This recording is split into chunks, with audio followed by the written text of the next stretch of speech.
Assalomu alaykum hurmatli MyNews kuzatib boruvchilari. Bugun bir ajoyib sana 25.05.25. 25-may. Haftaning dam olish kuni. Rossiya haqida gaplashamiz. Qolgan mavzular uncha yangiliklar ko'p emas. Chunki G'azoda nima bo'layotganini gapirdik oldingi videoda. Suriya, mana hozir ichki urushlar masalasi. Pokiston, Hindiston ancha tinchib qoldi, Afrika ancha tinchib qoldi. Ya'ni ancha tinchib qoldi deganda doimgi ichki nizolar bo'lib kelyapti-yu, lekin hozir eng kuchaygan nuqta bu Rossiya Ukraina masalasi. Umuman olganda Isroil urushni boshlagan, urushni emas, umuman Isroil-Falastin mojarosi, qatlom desak yaxshiroq bo'ladi. Boshlangandayoq gapirgandik. U Vyetnam urushi paytida Isroil urushi boshlanib qolib, keyin Vyetnamda Amerika yutqizganini SSRga gapirgandik. O'sha paytda Henry Kissinger bor edi, Golda Meirlar bor edi. Bemalol Isroil tarafiga o'tib olishgan amerikaliklar va Vyetnamni o'zini qoldirishgan. Ana o'sha voqeani misol keltirib, Ukraina ham shunday bo'ladi endi. Isroilda boshlandi, endi Ukraina unutiladi degan gapni gapirgan edik. Buni Telegram kanalda yozganmiz. Xo'p. Turkiyadagi muzokaralar natijasi nimaga olib keldi? Mingtacha askarlar asirga tushgan askarlar almashildi. Rossiya Ukrainadan asir olgan bo'lsa, Ukrainaga qaytardi. Ukraina Rossiyadan asir olgan bo'lsa, Rossiyaga qaytardi. Muzokara mana shu bo'ldi xolos. Lekin urush asirlar almashganidan ertasigayoq kuchayib ketdi. Buffer zona yaratish niyatiga tushib qoldi Putin deb gapirgandik. Endi buyruq berildi. Raketalar, dronlar, misli ko'rilmagan hujum boshlandi. Ozgina e'tibor bering. Mana qarang. Live Ukraine map. Buni oldin ham ko'rsatgandim. Ya'ni urush qayerda bo'layotganini, nimalar bo'layotganini ko'rish mumkin deb. Deyarli barcha chegara qismlarida hujumlar bo'layapti. Juda mana bu yerda ayniqsa Donetsk taraflarida qarang, mana. Har birini mana bu yerda ko'rsatib turadi. Nima bo'lgani, qayerga raketa tushgani, mana bitta odam o'ldi deb aytib turadi. Mana. Otishmalar hammasini ko'rsatib turadi. Kecha kun 3-4 kun oldin bunaqa zich qizillar yo'q edi. Mana bu ko'klarda esa ko'klarda 4 people killed. Mana 4 ta odam o'ldirilgan. 5 wounded. 5 tasi yarador. Ular endi tinch aholida o'lganlar sonini ko'rsatyapti. Umuman olganda men bu xaritani ko'rsatganim sababi Ukrainani yarmidan sharq tomoni, ya'ni Ukrainani ikkiga bo'lsak, Rossiya tomoni juda raketa va bombardimonlar ostida qolib ketgan. Ko'pchilik o'lyapti. Mana siz ko'rdingizda, bu xarita orqali ko'rsatdim. Juda dahshatli urush boshlanib ketdi. Nimaga bunday bo'ldi? Axir o'tgan hafta ham, yaqin kunlarda ham muzokara boshlandi, endi sekin stolga o'tirarmikin deb ko'pchilik gapirayotgan edi. Endi biz bunaqa demayotgandik, siz bilan biz urush davom etadi. Hali endi sekin-sekin boshlanyapti, hali oladi deb gapirayotgan edik. Lekin ko'pgina tahlilchilar shu bilan endi muzokaraga o'tirsa kerak degan fikrlarni bildirishgan edi. Xo'p. Bu yerda Tramp va Putinni o'zaro kelishuvi bor. Dunyo esingizda bo'lsa, Ar-Riyodda dunyoni yana ikkiga bo'lib olamiz deb gapirishgan edi. Lekin Xitoy o'rtaga tushdi. Men Xitoyni tinchitaman dedi. Tramp tijorat urushi boshlab yuborgandi, adashganini bildi. Keyin fazodan bir harakat qilmoqchi edi, yana xato qilganini tushunib yetdi. Nimaga Xitoy o'rtaga qo'shilyapti? Mana bu Ukrainani Qora dengizi shimolida Nikolayev degan viloyati bor. Mana shu Nikolayev degan hududga Xitoy pul tikkan, milliardlab pul tikkan. Uning bitta kamar, bitta yo'l degan loyihasi bor. U bizdan ham o'tadi. Bizning hududimizdan, O'zbekistondan o'tadi. Va u yerga juda katta investitsiyalar olib kirgan. Shuning uchun Putin bilan Trampga aytayaptiki, nima qilsang qil, lekin bu joyda meni manfaatimga xizmat qiladigan obyektlar bor. Keyin Putin bilan Tramp yana o'zaro kelishib, keyin mayli uni jahlini chiqarmaylik. JF samolyotlarini ko'rdik, J-10 samolyotlarini ko'rdik Pokistonda. Hazillashish kerak emas. Mayli shu hududda investitsiya olib kiraversin deyishdi-da, endi Xitoy sekin yana biroz o'ziga keldi. Bo'pti, ikkalasi meni tushundi dedi. Tramp esa Putin bilan kelishib, yerlar mayli saniki, lekin foydali qazilmalar meniki kelishdi. Putin aytdiki, u Yevropa boshqacha gapiryapti-yu, sen Yevropani nazorat qilaman deganding. Yo'q, xavotir olma, deyapti. Tinch, u ishni hal qilaman deb turib, endi qurollarni qaytarib olishni harakatiga tushyapti. Ukrainada Atomslar bor, Himarslar bor, Himars deyishadi, Atacms degan patriotlar bor u yerda. Yevropa yana hayron. Shundalik Bloombergdan bir sharhlovchi aytayaptiki, yo'q, vahima qilish hojati yo'q, deyapti. Marhamat qilib sotib oling, ishlatavering, deyapti. Faqat naqd pulga sotib oling. Kredit, nasiya degan narsa yo'q. Naqd pulni berasiz, qurollarni sotib olasiz. Chunki Tramp bildida, Yevropa Ursula von der Leyen Yevropa Kengashi raisi aytgandiki, 150 milliard yevro pul topdik. Shuni endi harbiy sanoatni, mudofaani rivojlantirish uchun sarflaymiz degan gapini eshitib, ularda puli bor ekan. Endi qurollarimizni pulini to'lab qo'ysin, Ukrainadagi qurollarni. Bo'lmasa qaytarib olib ketamiz. Bundan keyingilari ham shunday. Endi u Patriot bo'ladimi, Himars bo'ladimi? Raketalarni otib bo'lgandan keyin o'qlar qolmasa yana o'q sotib olish kerak edi. Majbur qilyapti. Yevropani kuchayib ketishini istamayapti. Yevropa oldin Zelenskiy tupikda degandik. Chorasiz holda qolgan. Endi Yevropa shu holatga kelib qoldi. Sotib olmayman desa, Ukraina qo'ldan ketadi. Ukraina qo'ldan ketgandan keyin Finlandiya kutib turibdi, Polsha kutib turibdi. Sotib olay desa, yana Amerikaga qaram bo'lib qoladi. O'zini mudofaasi uchun pul sarflanmay qoladi.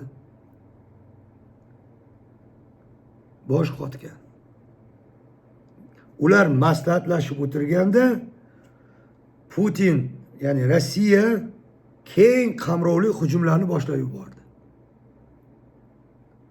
Ya'ni xuddi Tramp bilan Putin bamaslahat ish qilayotgan deydi.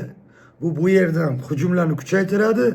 Ular esa boshqa choramiz yo'q, majburmiz shuni olishga deb pulni Amerikaga o'tkazishga majbur bo'ladi. Kelishilgandek ketyapti. Xitoy esa Putinga yordam berishda davom etyapti. Ya'ni uni ham ko'ngliga qarashgan. bo'pti, mana bu hudud saniki bo'ladi deyishgan. Mana 3 yilda Ukraina parchalanib ketyapti. Lahm go'shtni ko'rib 3 ta gigant talashni boshlagan. Albatta Yevropa ham tekinga emas. Uni ham manfaatlarni ta'minlaydigan obyektlar bor u yerda. Chunki ko'plab kompaniyalar hatto ayrim viloyatlarni tushumlari Yevropadagi qaysi davlatlarga borishini bilamiz. Endi nima deymiz, xohlaymizmi yo'qmi, vaziyat shundayda. Mana Odessaga dronlar hujumi boshlandi. Odessaga yurish boshlandi. Dnepropetrovskga kirish boshlandi. Vaholanki bularni gapirib kelyapmiz. Nazarimda Dnepropetrovskga kirsa kerak deb aytgandik. Oqibat nima? Hali wishful thinking deydi-da inglizlar. Wish, xohish. Men buni gapirgandim. Wishful thinking. Hani bitta narsani xayol qiladi odam, keyin ishonib qoladi o'shanga. Shunday bo'ladi deb ishonib, keyin yonidagilarni ishontirishni boshlaydi. Asli mohiyati u yo'q narsa bo'lgan. Bunday xaritaga qarab, bunday yangiliklarni qarab, bunday YouTube'da chiqayotganlar, mana Yevropa xabarlarini ko'rib, kuzatib, kimday xulosa qilsa bo'ladi. Bitta kuzatuvchisi bor, o'sha kuzatuvchiga qaraydi-da, bo'ldi, shu gap to'g'ri, shu odam to'g'ri deyveradi. Men doim aytaman, bitta meni ko'rmanglar, boshqa bir 10 tachasini ko'ringlar. Shunda o'zingiz kerakli xulosani chiqara olasiz. Bir kishiga ishonib bo'lmaydi. Menga umuman ishonib bo'lmaydi. Men ham o'zimni qarashlarimdan kelib chiqib fikr bildiraman. Boshqa o'zbek platformasidagi, YouTube kanaldagi boshqa jamoa o'zini yo'nalishidan kelib chiqib fikr bildiradi. Lekin siz men taraf emas, ular taraf emas, xolis kuzatuvchisiz. Kerakli xulosani oling, chunki maqsad siyosiy xalqaro maydondagi voqealarni kuzatib borish, befarq bo'lmaslik, loqayd bo'lmaslik. Siyosiy ozgina bo'lsa ham, jende 1 gram bo'lsa ham hissa qo'ysak bo'ldi. Maqsad shu deganmiz boshidan. Chunki 100 yil oldingi voqea takrorlanmasin deyapmiz.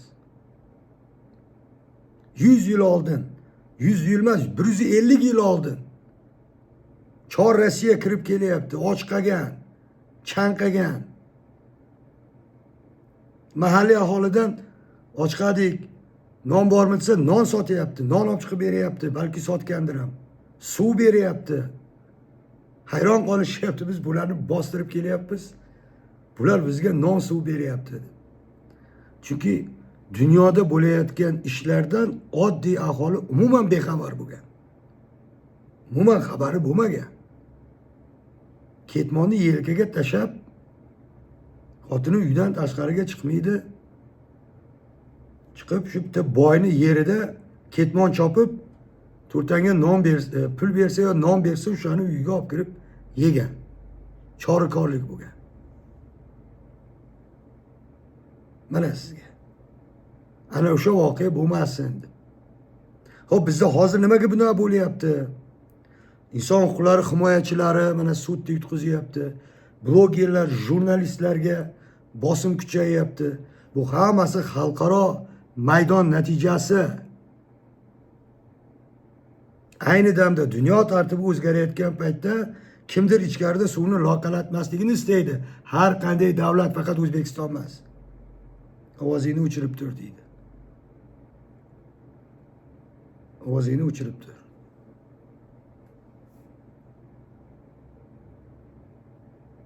Chunki aynan o'sha mana Afrikadagi voqeani gapirib berdim sizlarga. Oq tanli fermerlarga nisbatan qatlom qilyapsan ekan deb Amerika Ramaphosaga gapirdi. Endi senga sanksiya bosimlar o'tkazaman deb. Bitta shu xabarning orqasidan davlatlar nomurosa bo'lib qolishiga sal qoldi.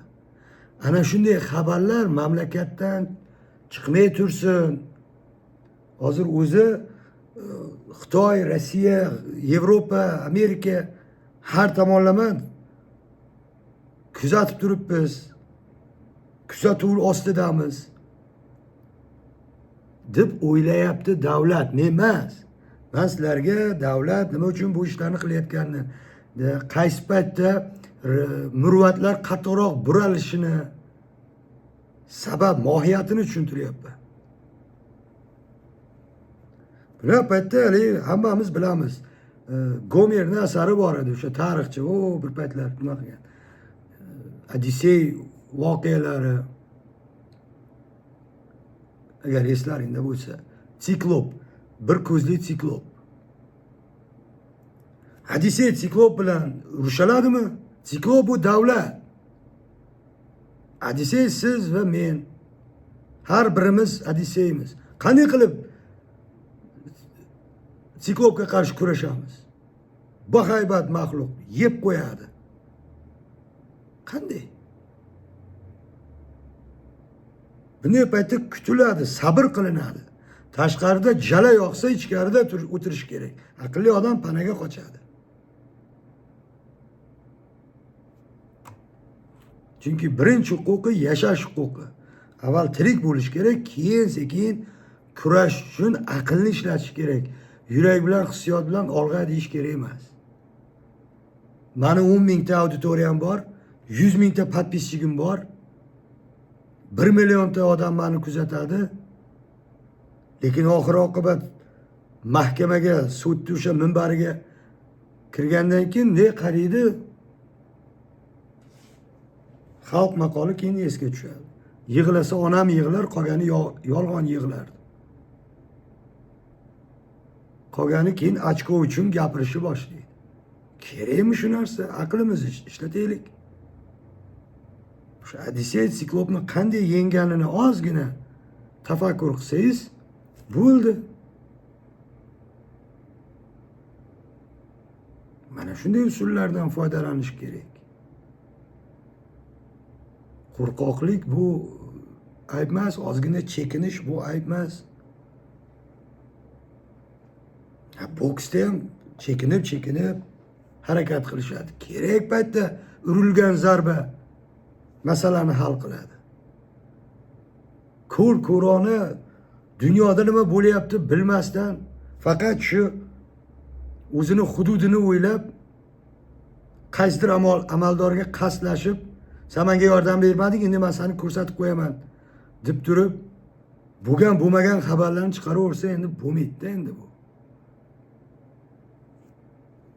U amaldor bo'lsa, ular bilan ozgina muomala qilishni sal bilish kerak.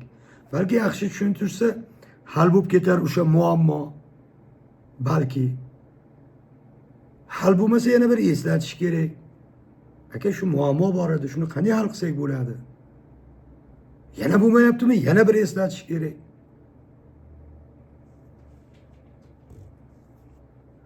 Ya'ni kurash usullari har xilda. Torpedo bo'lish kerak emas. Ozgina sabr qilib, chunki dunyoni kuzatib turib, navbat hali bizga ham keladi. Bizda nima bo'larki? Biz-ku o'zi fikran ikkiga bo'linib bo'lganmiz. Yarmimiz g'arb, yarmimiz shimol taraf yoki sharq tarafimiz. Yana bir qismimiz bor turklar taraf. Yana bir qismimiz arablar taraf. Yana bir qismimiz forslar taraf. Ishqilib biz taraflarga bo'linib, biz o'zim ongimizda parchalanib bo'lganmiz.